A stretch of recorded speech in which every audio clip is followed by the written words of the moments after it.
വിശുദ്ധ ലൂക്ക എഴുതിയ സുവിശേഷം അധ്യായം 21, 25 മുതൽ 33 ഉൾപ്പെടെയുള്ള വാക്യങ്ങൾ. മനുഷ്യപുത്രന്റെ ആഗമനം.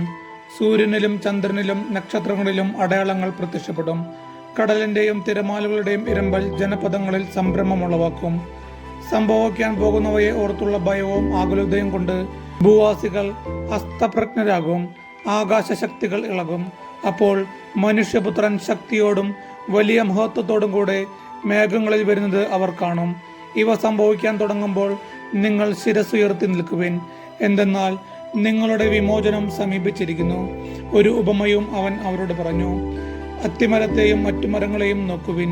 അവ തളിർക്കുമ്പോൾ വേനൽക്കാലം അടുത്തിരിക്കുന്നു എന്നു നിങ്ങൾ അറിയുന്നു.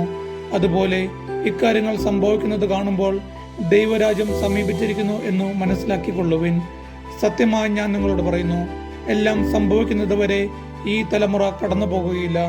ആകാശവും ഭൂമിയും കടന്നു പോകും, എന്നാൽ എൻ്റെ വാക്കുകൾ കടന്നു പോകുകയില്ല. നമ്മുടെ കർത്താവായ യേശുമിശിഹായ്ക്ക് സ്തുതി.